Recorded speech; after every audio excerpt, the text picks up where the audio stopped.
me with your words. You may cut me with your eyes. You may kill me with your hatefulness. But still, like life, I'll rise.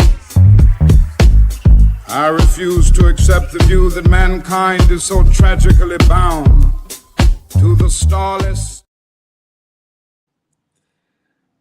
Welcome to the Black News Beat. It is the last night of the Get Help campaign, and I'm here to just round out the time, talk to you about the different things that are going on, and just, make it a really good night. But before we do that, I'm just going to pop in for a little, commercial. I always like to big up our sponsors and our people that really do a great job of being with us and helping us. So I'm just going to big up our folks right now. Hola, ¿qué tal? Mi nombre es Néstor Romero. Nuestro objetivo es el servicio a la comunidad que desea tener su casa propia. Contar con un hogar es muy importante para nosotros, por ello estoy preparándome cada día más para servirles con todo profesionalismo y responsabilidad para que ustedes y mis clientes se sientan satisfechos con mi trabajo. Junto con mi equipo estamos listos para prestarles todos nuestros servicios. Nuestro equipo puede orientarles y llenar sus expectativas de todas las personas interesadas en comprar y vender una casa. Cuentan con mis conexiones, inspectores, prestamistas, constructores y carpinteros quienes están dispuestos a hacer realidad sus sueños, si se puede.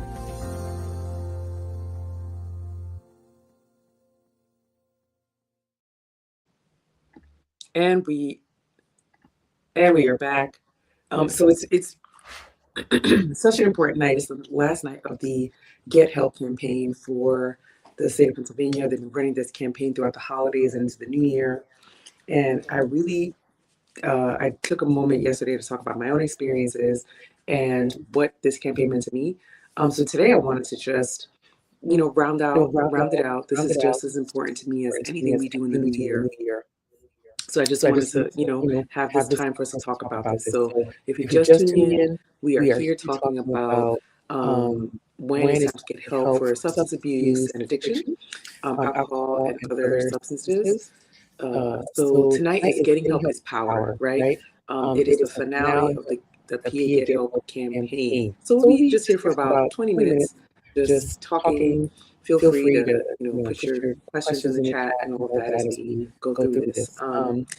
But a lot of times we know that in our communities, our Black and Brown communities, we do not always talk about addiction.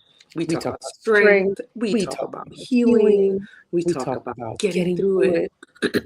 But sometimes we don't acknowledge that some of the things that we use to get through it are not probably the best methods. So last night I shared about how I got a DUI in 2010 that changed my life and actually led to a bipolar diagnosis. And tonight is about what came next, right? Getting help. And I talked a little bit about that too last night, about what getting help looked like, getting a psychological diagnosis, getting onto medication, and why that was important for me to manage what was happening to me, and also just finding out what was going on with me. But what is really important to hear is to know that you have to know what getting help looks like, right? And you have to know that this is not a one-size-fits-all proposition. Help can include treatment, therapy, diagnosis, medication, or support, just like I talked about. And I like to normalize. We're going to talk about normalizing late diagnosis and misdiagnosis in Black adults in particular. The problem wasn't weakness. The problem is a lot of times untreated illness. A lot of folks get diagnosed later in life. I was diagnosed till I was 27 or 28. Or maybe, 27 or 28. And I read a really important story about a woman who got diagnosed when she was almost 30. As a 30-year-old, you would think that you would understand all your health concerns and all the things that you have to do. But sometimes you do not get diagnosed with mental wellness and mental illness till later in life. And this doesn't just happen to everyday people, right? It happens to everyone. It happens to rich people, to poor people, to celebrities. And tonight I want to highlight a couple of famous people who actually got help, and they got it a little later. So the first person that I want to talk about is Demi Lovato. She was very open about her addiction, relapse, and recovery, and she has said that treatment has saved her life.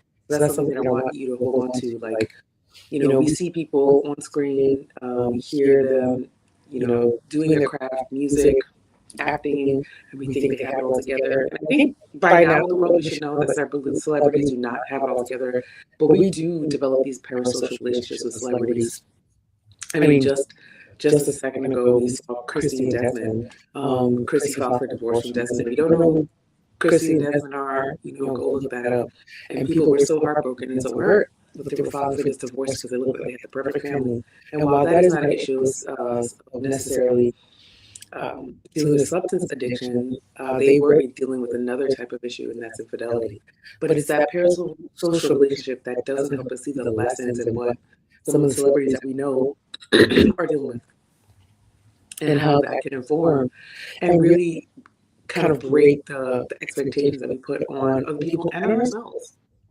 And the point of this section is to destigmatize, right? Like, having an addiction and having a mental wellness concern is not a fault of yours. It is something that you're dealing with in your life that you can work through. And overcome is a hard word. Some people use that word, but I'm not a fan. Because I don't think you overcome certain things. I think you have to work through them and set a plan in order to be successful. Because some of these things are lifelong and you deal with them forever. And feeling like you have to overcome can also be a setback. So something I want to talk about there. Another person that we wanted to talk about is one of my favorite actresses, and that is Taraji P. Henson. Taraji P. Henson has talked very openly about depression and anxiety, and that has really helped me as a Black woman, who is moving in her community and doing certain things. It was really helpful for me to see her be so open about this. So I was very thankful, and I love watching her do what she does on screen. Love watching her talk about her journey. It's one that is very I can relate to without getting that parasocial relationship in there. She's also founded a mental health foundation because Black communities weren't getting help. So that's putting your work into action, like putting your own diagnosis and issues into action for the community, because it is true. It's true that a lot of Black and brown folks are still in big 2026 not talking about mental health concerns. Mary J. Blige has also been very, very transparent about her addiction, depression, and choosing therapy and sobriety later in life. This is something that I think people don't realize. Like, you could be way late into your 30s and 40s and just now getting that chance and that lifeline. And that's okay, as long as you get it and as long as you're alive to see it. I think that's super important. And this one came as a surprise to me when I was doing a little work for this episode. Jay-Z. Jay-Z has talked about addiction, he's talked about therapy, he's talked about emotional growth, and framing vulnerability as leadership. And this is a brilliant, say what you will or will not about Jay-Z, but he has proven to be a very brilliant man. And so this has, and very smart, like when you listen to him talk and, save whatever we thought he did to Beyonce and what he did in other parts of his life, I really do think he has approached certain subjects with sensitivity, grace, and intelligence. And this happens to be one of them. And it's also an example of a Black man who has been able to talk about addiction and talk about how addiction can hurt you in a very interesting and layered manner. So shout out to Black men who are also dealing with addiction and how they're dealing with addiction, because it matters. Another, and that's my list there, but another thing I want to highlight is all of these celebrities have one thing in common: they are human, and that's something they have in common with you.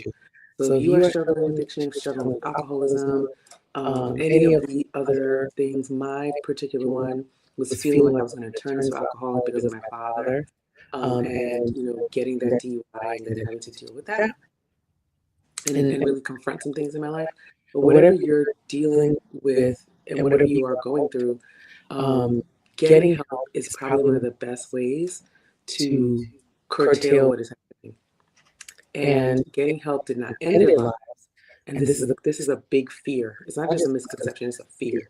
People feel like exposing their addiction, exposing their illness, exposing what's going on with them because it feels so shameful, it feels so hurtful. I mean, look at me, it's taken me 15, 16 years to talk about getting a DUI in 2010.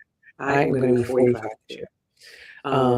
It's so shameful and so hurtful. You know, I'm in grad school, I'm trying to figure out my life, and here I am doing, getting in this kind of trouble. What is wrong with me, right? It's easy to beat yourself up. It's easy to feel like a failure. It's easy to feel like you can't go on. But getting help does not end your life. It saves your life. That's something you have to know. And addiction and mental health are linked. A lot of mental health goes untreated and people self-medicate, right? We use substances and things we think can help us without any oversight, without any supervision, and then we can get into an issue. Substance use is often self-medication. Undiagnosed bipolar disorder, which I had, was my first diagnosis, PTSD, depression, anxiety, and a host of other things can be masked when people are trying to treat it with certain substances. Also, that cultural pressure to push through, to be the superwoman. I'm not your superwoman, right? And some other kind of cultural and societal hang-ups that are kind of pushed onto us. These things can push us towards self-medicating and not going to the doctor. But at the first time you feeling off, or if you just notice you have been lethargic or you're sleeping a lot or whatever the case may be, it's okay to go to the doctor. It's okay to tell your PCP what's happening with you and to start the process of getting help. You would go to the doctor if you were feeling feeling sick, if you felt like your blood pressure was off, if you felt like, if you feel like you were having a heart concern, the flu, I just had the flu. This winter, it was horrible. I'm still dealing with it. So a lot of phlegm on my chest. And I saw a medical advice. I called the nurse advice hotline as I was away from home. And I had to go to get a checkup because my chest again is still hurting. So just like you would go for any other medical issue, we should not be ashamed to go for addiction issues and for mental wellness concerns. And Black women are especially underdiagnosed when it comes to mental wellness concerns and can be at a greater risk for substance abuse. These are all documented things you can look up, and I can always provide references to these things. I wasn't a problem drinker, right? I didn't have these, I was not a functioning alcoholic like I talked about with my dad yesterday. I wasn't drinking every day. I still can't drink every day. I wasn't a heavy drinker. But I was an untreated patient, right? When I felt bad, I was trying to self-medicate. And what does that look like for folks who get into certain substance abuse patterns and then are too ashamed to talk about it because of what society does, but there's a real concern going on, right? What's up? How do we deal with that? We deal with that by building strong communities around us and making sure that we are not isolating ourselves from people who can really help us, and by making sure that we get what we need, right? We get the help that we need, and we rely on people who love and care for us to push us toward that help if we need it. These are all important things to do in order to really stave off this idea of staying in a state of unhelp, right? So here's the call to action that I want to talk about very quickly. If you're in Pennsylvania, that's where we're doing the Get Help PA campaign. And if you or someone that you love is struggling with drugs or alcohol, help is here. I will run the ticker again on the screen, but I want you to know help is here. I want you to know that you do not have to do this by yourself. This is very important to understand. A lot of folks really, really get caught up in trying to fix their own issues, and I've been there so many times trying to absolve themselves of their own problems, and sometimes it can make it worse. So if there's anything that I can advocate for is getting help early and making sure that you sustain that help for as long as it takes to help you manage what you're going through. So here in Pennsylvania, you can call 1-800-662-HELP or text 717-216-0905 for confidential, judgment-free support anytime, day or night. And the takeaway here is you are not alone. You are not alone. This is a very isolating thing that we can experience when we're dealing with substance abuse or dealing with different types of how we use substances, right? Substance abuse is also harsh because people don't feel like they're abusing a substance. They feel like they are trying to help themselves. They feel like they're trying to feel better. So it's difficult to think about it in the terms of abuse. But the way we use substances can be harmful to us, to the organs in our body, to our psychological health, to all these different things. But you are not alone. Help is real. And not only is help real, but it is helpful. That sounds so crazy to say, but it's positive.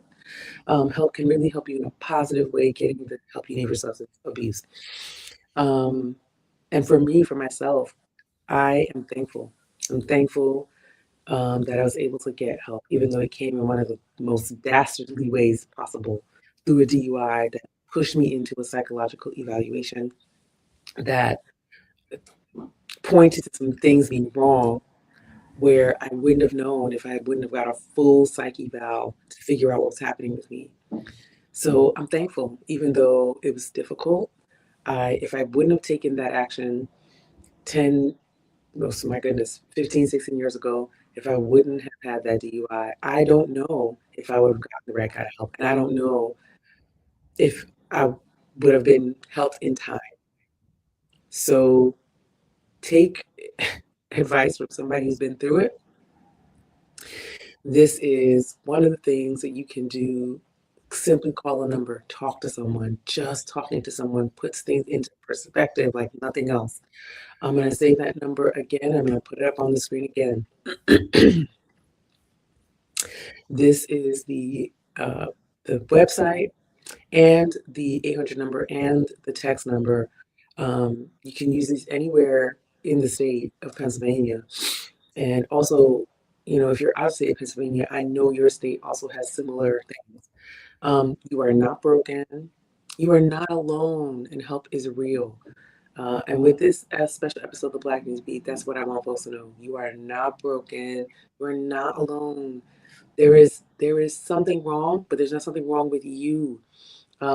Just like we go to the doctor for any other kind of issue, this is something that is treatable and solvable if you are open to that. And not just open to that. Sometimes you are open, but you got to take a leap of faith. So I'm hoping you take that leap of faith today.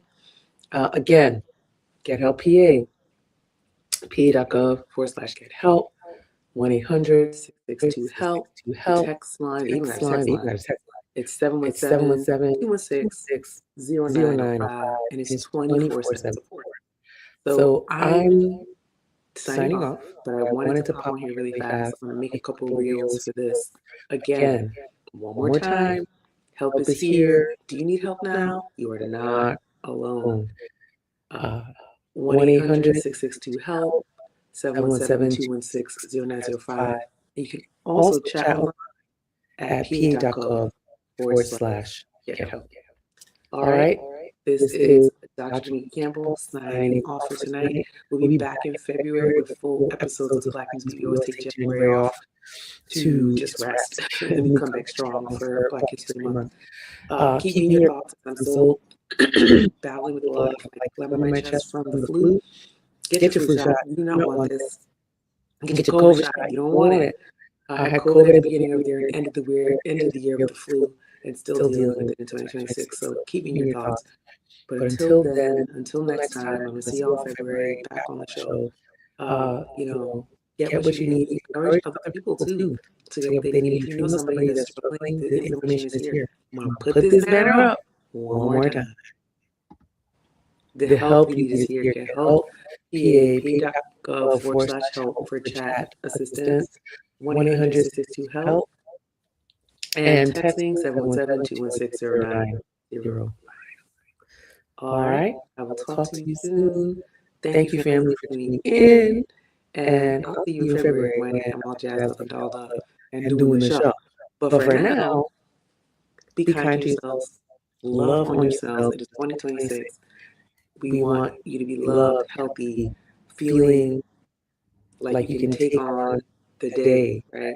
And go forth and prosper and be who you want to be and do the things you said that you wanted to do with your life.